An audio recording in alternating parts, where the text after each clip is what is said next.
Okay, it's going to be a review of Vengeance 2002, about a week late with this thing. So this was actually on July 21st, 2002 from Detroit, Michigan. This was the Joe Louis Arena, home of the Detroit Red Wings. The Pistons actually played at the Palace back at that time. And the attendance was 12,000, pay-per-view buy rate 375,000 buys. Really good buy rate, especially for July. And, King of the Ring only did 330. So this is, quite the jump, for a July pay-per-view. And this even did better than Judgment Day. So I would definitely say this is one of the better buy rates of 2002. Credit The Rock, Kurt Angle, and Undertaker for this awesome main event. You finally got a great main event of 2002 on the show. One of the things about the first half of 2002, you could definitely argue, besides the Rumble, obviously, all the main events pretty much under-delivered up to this point, but you can't say that about this Vengeance triple threat. This was arguably, the best pay-per-view main event of the year. I like this show. I think the show is underrated. There's not a lot here besides the main event, but it's got a great, also the pay-per-view theme of the year. This might be my favorite pay-per-view theme of that year. This was Trust Company with Downfall. The song worked really well in the video package. So, let's get right down to it. First match of the night. And, very eventful pay-per-view as well, with the return of Chris Benoit to WWE television. I believe this is his first televised match since King of the Ring 2001. Also, it's John Cena's pay-per-view debut, so that makes it a must-see. We got Dudley Boyz of Bubba Ray and Spike actually taking on Chris Benoit and Eddie Guerrero in a tables match. This is a elimination match, so you had to get both guys through the tables to win this thing. Okay, so Bubba actually screwed Eddie Guerrero at King of the Ring when Eddie actually lost to Flair. That's how this thing kind of got jump-started. But I want to focus on Benoit here. He cut a non-kayfabe promo after the show talking about how difficult of a time he had. I mean, really, when you see what Benoit looked like at WrestleMania, he lost all of his muscle. He had to re-sculpture his body. So obviously the training and just the cardio, and he looked great, but bottom line is he had to work his ass off just to get back to Chris Benoit standards. Obviously other guys that came back from the neck surgery, they probably didn't have, the kind of standards that Benoit put on himself. So you could just tell he seemed stressed out at the time. He seemed like he was disappointed in how he was moving in the ring. But I would actually say, and he did say that he wanted to make sure that he didn't, compromise his style. You could argue that maybe he should have, toned it back a little bit, but you could just tell, man, the guy had extremely high standards for himself, and he was working his ass off at this particular time. And I feel like he did get better in 2002. When you look at his 2001 work compared to 2002, it looked like he got a little bit sharper, just overall with everything. But him and Eddie were a little bit out of their element here. This is, somewhat of a wacky stipulation. They weren't really able to showcase, themselves as good wrestlers here. But I thought the match was a lot of fun. There's a lot of interceptions to prevent the table bumps. So I thought that was cool. Benoit actually showcased his, strength here. He actually gorilla pressed Spike through the table onto the outside. So, there were some pretty nasty bumps here. Spike actually did the Dudley dog to Eddie Guerrero. And, Spike actually had to break the table himself. It looked like Eddie's abs just hit the edge of the table. It looked like a bad bump. But, pretty fun stuff. Bubba goes for the Bubba splash. They get out of the way. He goes through the table. And, ultimately, Bubba hits the Bubba bomb onto Chris Benoit through the table. I thought this was a lot of fun. I thought, watching Benoit and Eddie Guerrero team up, this is like one of the first times they've ever teamed up on pay-per-view. And, I just thought this was lots and lots of fun. But, from a wrestling standpoint, obviously, I could understand it if Benoit felt like he was out of his element and not really comfortable, especially on that time. It had to be a tough way to get back on pay-per-view, to be, kind of thrown into a gimmick match like this. All right, next up we got Jamie Noble with Nydia taking on Billy Kidman for the Cruiserweight Championship. This was good stuff, man. 7 minutes and 27 seconds. I got to say, this is an example of getting the most out of your minutes. You know, the amount of mileage that they got out of every single second in this match was, you know, something to behold. I would definitely say this was good stuff, man. I mean, they really made the most out of their time here. You know, Jamie did some, you know, really good submission work on Billy Kidman's wrist. So, you know, Kidman was basically selling the arm the whole match, so he had to use his legs to get Noble off of his feet with the hurricanranas and just, you know, the drop kicks and everything. So yeah, lightning quick action. You know, this is an example of two WCW guys going out there on a WWE pay-per-view and just making the most out of what they had. Obviously, you have the Nydia and the whole trailer park thing to kind of WWE this thing up with, you know, Michael Cole and Taz are on commentary talking about how, you know, they got themselves a new mobile home and they finally got themselves toothpaste. So you have that going on, but, you know, it's in terms of the in-ring work, I thought this was good, man. Kidman actually goes for the shooting star press and misses. Yeah, I mean, when Kidman hit the shooting star press, it wasn't like Matt Sydal. Like, when Matt Sydal used to hit it, and he was the only guy that they trusted to do it, eventually they banned the move, but you could see why, you know, Kidman had a tough time with it. It seemed like when he went for it, he would always kind of curl to the right. I don't know what it was there, but you could see why it was such a dangerous move. Ultimately, yeah, Noble actually counters Irish whip into a Tiger driver to put Billy Kidman away. I thought this was good stuff, man. I just wish they had gotten a little bit more time out there.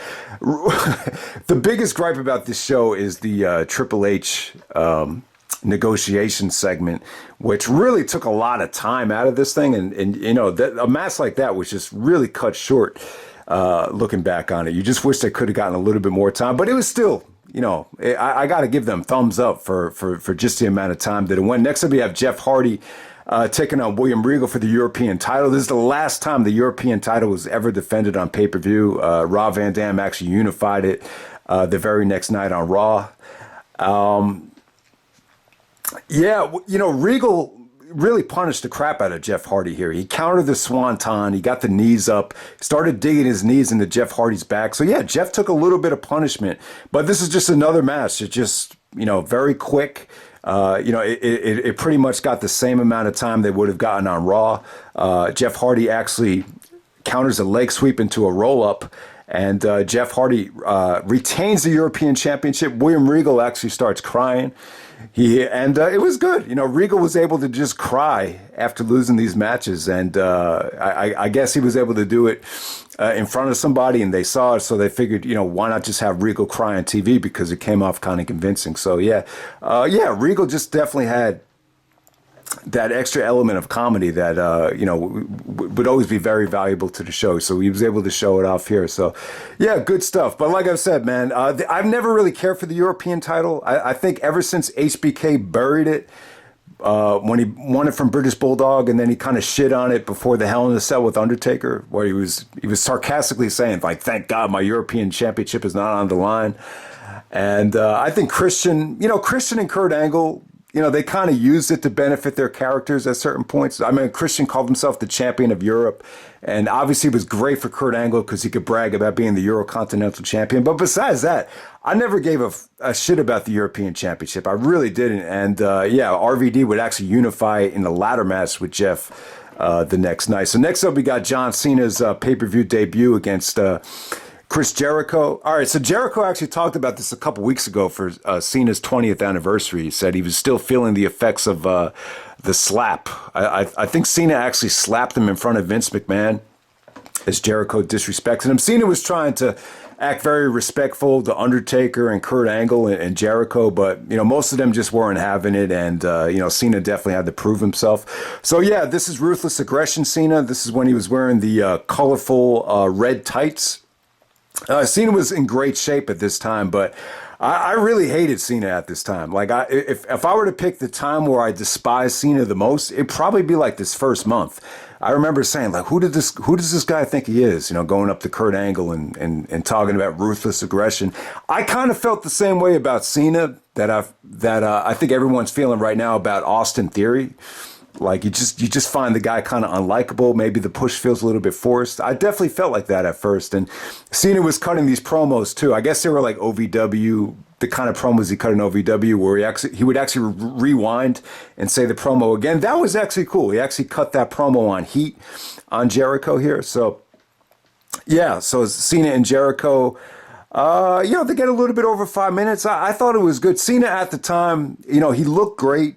He was pretty athletic. What really hurt him, though, is just, some of the punches. He just didn't feel that comfortable, moving all that upper body weight. He's obviously he's carrying a lot of muscle.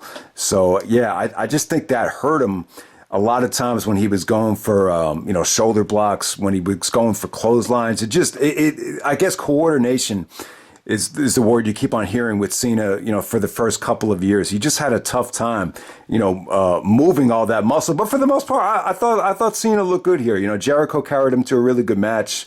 The highlight of the match is Cena actually goes for a stinger splash right by the turnbuckle. Jericho just jumps up onto the second turnbuckle and gives him a drop kick. Yeah, really wicked spot right there. Really good stuff. And I thought, Jericho looked great here. He did carry Cena to a pretty good match. I would say, yeah, pretty much just as good as that Kurt Angle match, So Cena actually counters the walls of Jericho into an inside cradle to get the victory. And I mean, this is how I feel about it. When you hear that Cena beat Jericho right now, it's like, yeah, it's not a big deal. I don't think Jericho ever beat Cena. I really don't. So Cena gets the victory here in 2002. I believe Cena won.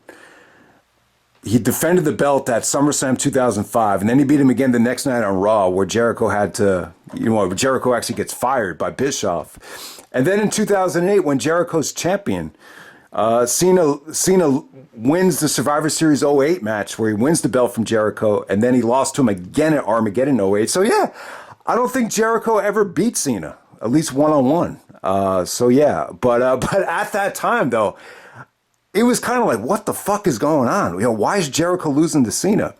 Jericho was losing to everybody in the summertime of 2002. Whether it be a guy in their prime like RVD at King of the Ring, or whether it be a rookie like Cena at Vengeance, or a guy past his prime like Flair at SummerSlam. He lost all 3 pay-per-view matches in the summer of 2002. It kind of devalued the championship. It's like, yeah, this is your first undisputed champion, a guy that's losing to rookies and guys that are past their prime. It's like, so that's kind of why, I feel like a guy like Jericho, even in AEW against a guy like Eddie Kingston, you still want to maintain the credibility of Jericho. I mean, just because he's a legend, he shouldn't be putting over everybody. So it was like Jericho was falling into that Mick Foley territory of, you can't put over every single guy. So I wanted to make that point. But yeah, I did think Jericho was getting better on the mic at this time, though. I know a lot of people, have come clean and said that, Jericho never really found it on the mic maybe until 2003. But so it seemed like every version of Jericho, he kind of gave himself like an extra gimmick. At this time, he was calling himself the King of the World. I believe it was the Sunday Night Heat promo before King of the Ring. He said he was going to win King of the Ring and become King of the World. So this is the King of the World version of Jericho. And 20 years later right now, we're in the middle of the Wizard version of Chris Jericho. Then you have Le Champion, the larger-than-life living legend. There's been so many, different titles for Jericho over the year. But yeah, this was the King of the Ring, or King of the World version of Jericho, which I'm sure Jericho bit from DiCaprio in the movie Titanic. Next up, we got Rob Van Dam defending the Intercontinental Championship against Brock Lesnar with Paul Heyman. Awesome match right here. As Paul Heyman, I don't know where I saw this interview. I remember right before practice one day, I used to just try to find out as much stuff as I could about, wrestling, the wrestlers, and wrestling dirt sheets. And I was reading a Paul Heyman interview right before the show, and he actually, I guess I said this in the 2002 video, that, he felt like watching RVD and Brock was actually better than sex. At least the sex that I've had. That was the exact quote from Heyman. I can see why he said that. Van Dam and Brock, they made for a hell of a combination. I mean, they really did. It really felt like Jean-Claude Van Damme in a movie scene with Dolph Lundgren. It definitely had that feel to it. Dolph is actually the guy that played Drago in Rocky IV. So it definitely felt like a scene out of the Expendables or whatever action movie you want to say. And, Brock really sold well for RVD. I think RVD's martial arts background really made it much more believable to sell for a guy like Van Dam than a guy like, Spike Dudley or Jeff Hardy or whatever. So, yeah, I mean, great stuff here, man. Brock looked in great shape. The fans are going crazy for Van Dam because he's from Michigan. He's from Battle Creek, Michigan, but it felt like they were in his hometown. I mean, just really, really good stuff here. I mean, some breathtaking, counters from Brock. He actually counters the Asai moonsault. So Van Dam actually kicks him out of the ring. Van Dam goes for the Asai moonsault off the ring apron. And then Brock just catches him and counters it into a body slam. It looked awesome. I mean, there was actually a Van Dam monkey flip, which Brock countered. And he just tosses Van Dam over the top rope and he falls into the steel steps. So, but Van Dam brought his A game here, man. I mean, he pretty much was in control the whole match. Eventually he actually did hit him with the frog splash. And then Heyman actually takes Charles Robinson, the referee, pulls him out of the ring, and he calls for a DQ. But, it was one of those DQs, though, where it's just like, man, it kind of made Van Dam look good because it's like Brock couldn't beat him. He still retains the IC title. Brock is going to get the title shot at SummerSlam. So it was really, this is an example of a disqualification where I think the fans are pretty much happy. I wish they could have gotten more time out there. I mean, they only got 9 minutes and 21 seconds. But, when you watch this thing back, you see the potential of Van Dam and Brock. This could have been match of the year if it had a finish and if it had, gotten about 15 to 17 minutes. I really feel like the chemistry that was going on in the ring was that good. I mean, this was the best match of their trilogy, if you want to call it that. But yeah, the aftermath was cool too with, Van Dam actually was going for the Van Terminator, but Paul Heyman actually broke it up. So Brock actually hits him with the Fisherman's Buster and then lays him out with the F5 on the steel chair. So yeah, Brock looks dominant. Even though Brock loses the match, Paul Heyman goes like, "You're going to SummerSlam." And Heyman would look like he was going to have a heart attack. Once again, I mean, Heyman, you can see why Vince loved Heyman. And, Heyman's a lot more like Vince than you realize with, the over-the-top stuff that he was shouting at Brock as a manager. There's one part of the match where he's just like, I'm not going to do it justice, but Heyman was just like, no. It was, Heyman was great back then as a manager for Brock. I really thought they struck gold here. So yeah, I love the match. It's one of those hidden matches where you just feel like, oh man, you really had something here with that combination. But yeah, Brock would go on to main event SummerSlam, and Van Dam would actually compete for the IC title again at SummerSlam against Chris Benoit. And we move on from there. Next up, we got Booker T taking on Big Show. This is a no disqualification match, as Booker T is looking to get his revenge on Big Show for getting kicked out of the NWO. Vince decided that the NWO no longer exists because Kevin Nash tore his quad in a main event one of the first couple weeks of July. I believe it was on July 8th, if I'm not mistaken, or maybe July 1st. Actually July 8th. Some tag match right there. That's where Nash went down and tore his quad. Yeah, so Booker T, this was good stuff. They didn't get that much time out there. It was a no DQ match. Big Show was in control at first, and the match feels slow as shit. But ultimately, Booker T actually takes one of the monitors and knocks Big Show down. And Big Show's just laid out on the announce table. Booker T does the leg scissors through the announce table. The table breaks on the first shot. Got to give them credit. I mean, I didn't think the table was going to break just from a leg scissors, but, it's the Big Show. He's 500 pounds. So if anyone's going to break the table, it might as well be Big Show. And then, then Booker T gets Big Show back in the ring, and he does the Houston Hangover, which is like a flipping leg drop off the top rope. He used to call it the Harlem Hangover, but, he was never originally from Harlem. He's from Houston, so it made sense to call him the Houston Hangover. Then he does the Spinneroonie. Crowd is going crazy. Unintentionally, what this really did, it set up the WrestleMania, Raw main event between Booker T and Triple H, as Booker T really kind of sets the tone in his first pay-per-view match as a babyface and gets the big victory over Big Show. And then the very next segment, we have, Triple H setting up the heel turn on Raw. So, all right, next up we have the Triple H Ego Fest. So the whole night, Stephanie and Bischoff. So Bischoff comes into the company, and he's the general manager of Raw. Stephanie's the GM of SmackDown, which is well documented. But then we get this awkward segment And you could just tell here, you could see why Austin walked out, because the writing here just felt very pedestrian. It just felt very elementary. And yeah, I mean, I hate saying it, but the segment just did not age well. So yeah, Triple H comes out and he's hearing both sides of the story. Bischoff is basically trying to bring him over the Raw and saying to him that, yeah, people are talking about The Rock, but you know what? They're also talking about you. Hollywood executives. Obviously, Bischoff is friends with Jason Harvey from the Wonder Years as he works in Hollywood. So Bischoff is giving Triple H all this bullshit about how he's going to be the next big action star. I mean, it didn't really age well, because when you think about it, you think of that CM Punk promo and he's shitting on Triple H for the chaperone and straight to DVD. I even remember I went to see Blade, I think it was Blade Trinity. That was like Triple H's first big break in Hollywood with Wesley Snipes. I remember when I saw the movie, some girl behind me goes like, he looks retarded. So and she was saying it about Triple H when in the movie Blade. So yeah, I guess Triple H's movie career really didn't pan out. So, but yeah, then Stephanie's out there saying that, talking about how even though they're divorced, that her and Triple H are a team and all this bullshit. And then thank God, Shawn Michaels saves the segment, talking about how much fun they had on Raw, and let's go back to the place we innovated and started Degeneration X. You heard huge DX chants. So yeah, Shawn Michaels comes out with a shirt that has the DVD. The poster of Vengeance with the main event on it is Shawn is actually wearing that shirt, believe it or not. I have no idea why, but yeah, Shawn convinces Triple H to choose Raw over SmackDown.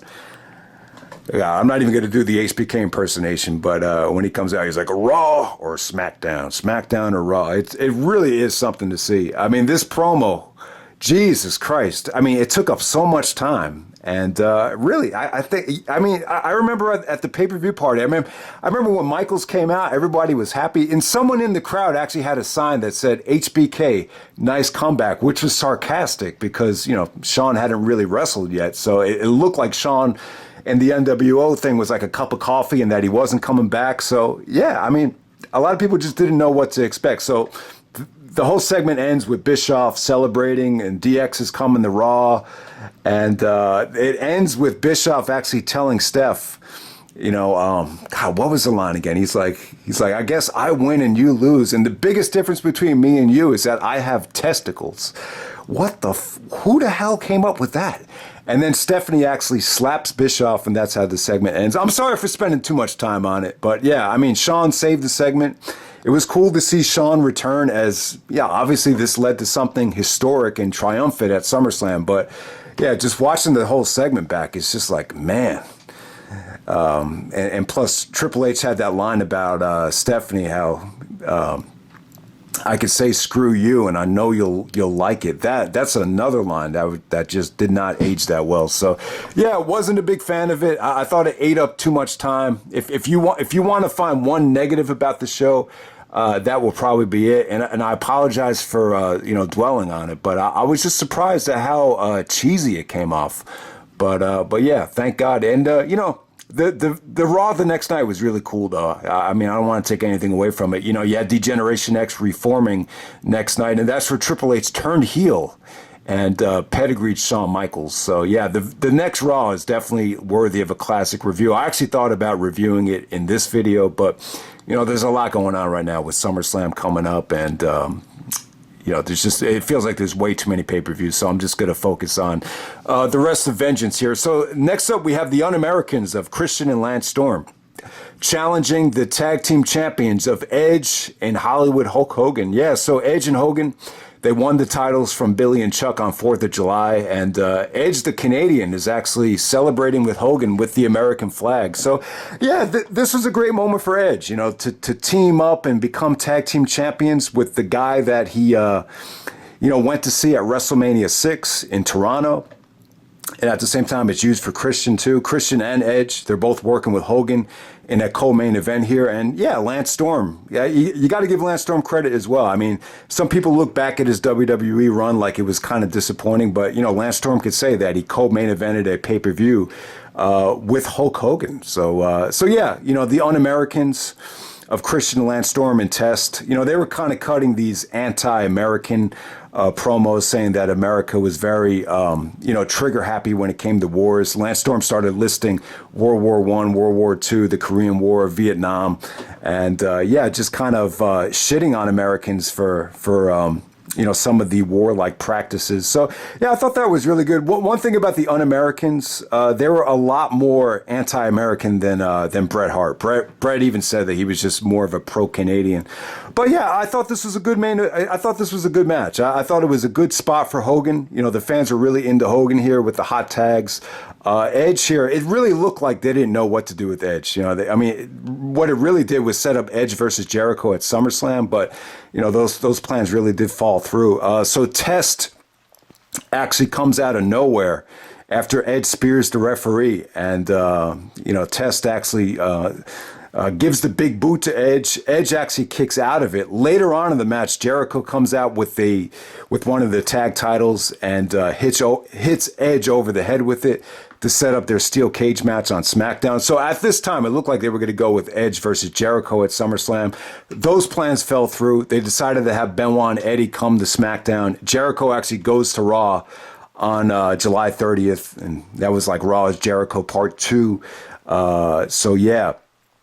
This was really Hogan's last pay-per-view of 2002, and so Christian and Lance Storm win the tag team titles with the help of Test and with the help of Jericho. So you really had a lot of Canadians on SmackDown at that time. I remember Edge saying that was some of his favorite times in the business, when all the Canadian guys were together on SmackDown as. I guess Edge was a babyface, but the rest of them were heels at the time. So, yeah, really, really, really fun match right there. I wouldn't say it was great, but it was just another fun match on the pay-per-view. Next up, we got The Undertaker taking on The Rock and Kurt Angle. This is a triple threat match for the WWE Undisputed Championship. The Rock, he was on commentary for the King of the Ring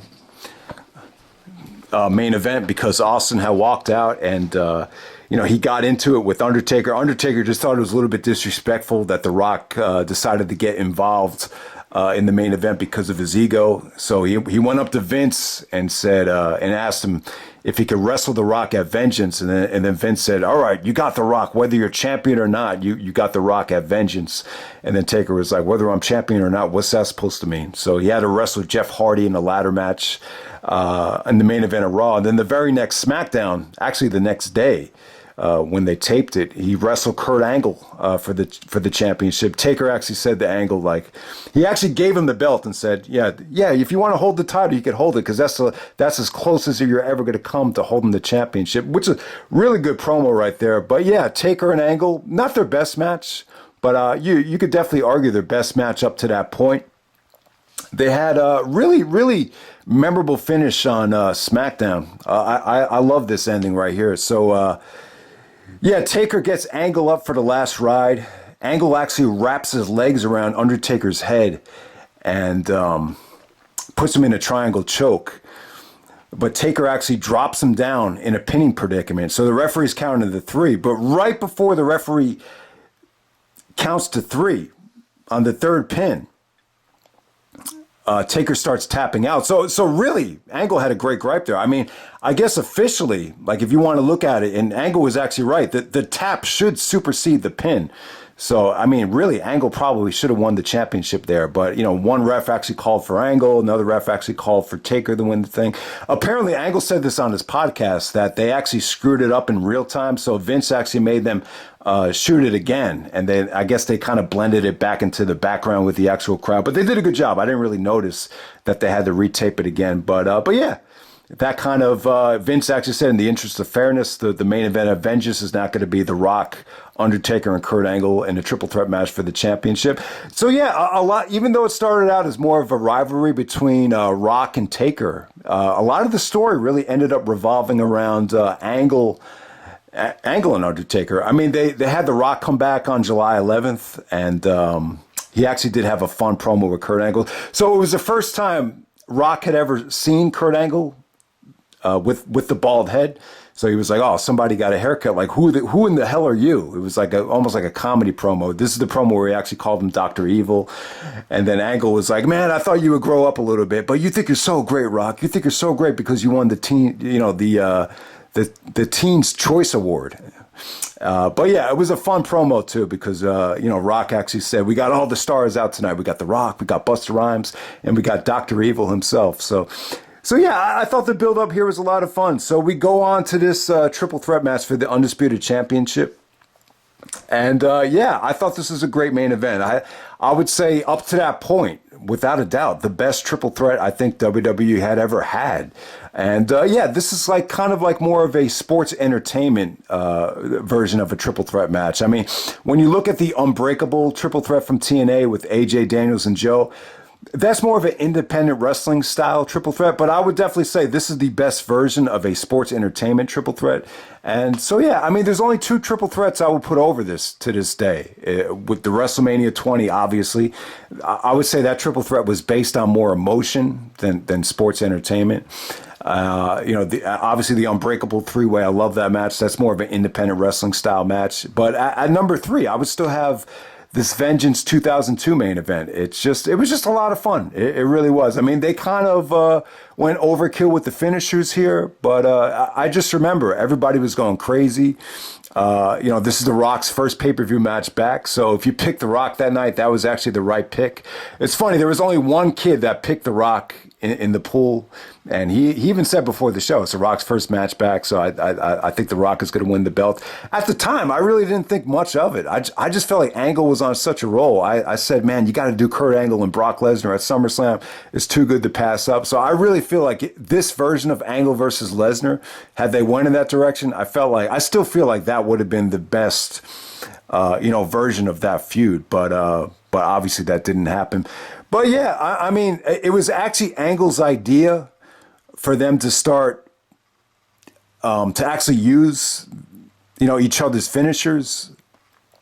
So it was actually Rock actually doing the choke slam first to, I believe it was to Undertaker. He actually hit him with the choke slam, and then Rock actually does the ankle lock to Kurt. Kurt actually counters it, and then he hits the Rock with the rock bottom.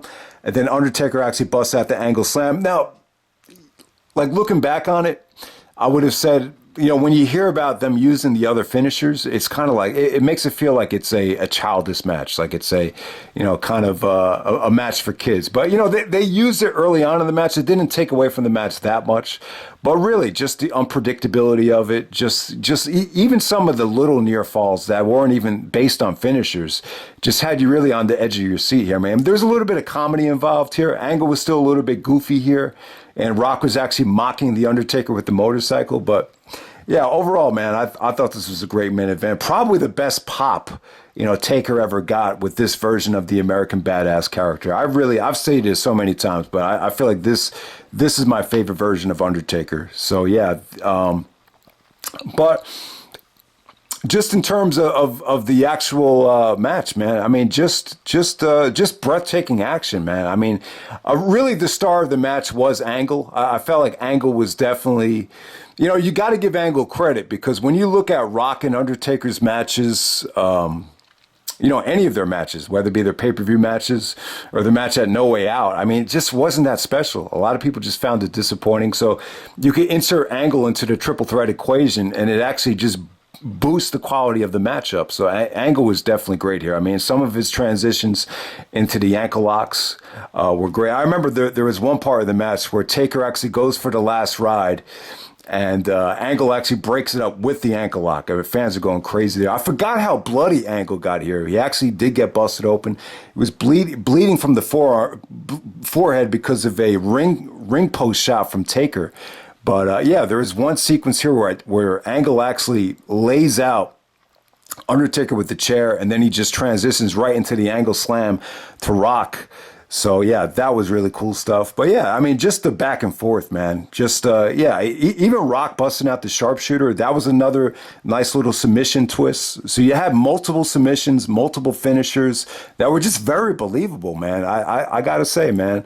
Trying to go back to the ending stretch of this thing. So yeah, I believe Angle actually hits Taker with the angle slam, and then he starts then he starts just jumping up and down, and he starts pulling down his the straps from his singlet, and then all of a sudden Rock just comes out of nowhere and delivers the rock bottom. But Taker's like 1 second too late to break it up. So yeah, Rock actually wins the championship with the rock bottom. But I gotta say, man, awesome main event. Just a lot of fun. It's just one of those matches that you have fun with. I mean, some people would argue that it's finisher overload, but it was really cool. And Taker and Angle, they did play off the triangle choke spot. And I thought, that was definitely another one of the best parts of the match. I could talk about the match all day, but yeah, it was definitely a lot of fun. Rock did get booed a little bit here. I never really noticed it before, but some of the sequences where he's going back and forth with Taker, you could hear Rocky Sucks chants, and you could see a lot of, you could just hear a little bit of negativity towards The Rock, but it wasn't anywhere near where it was at SummerSlam. So yeah, obviously Rock winning the Undisputed Championship here. I mean, it's one of those things that we've seen before, and it probably did hurt The Rock, especially when the reports came out that he was going back to Hollywood. But ultimately, they had one more month to cash in on Rock. And, at that time, the Undisputed Champion was able to wrestle on Raw, able to wrestle on SmackDown. So, I mean, looking back on it, they made the right decision. You have one more month to really cash in on The Rock in terms of ratings, in terms of matches on both shows. So I think they made the right call. Plus, Rock versus Brock was, one of the best main events on one of the best shows of all time. So you can't argue with the decision there. So, yeah, just really, really fun night. I just remember the night just being very memorable. I have great memories of the show.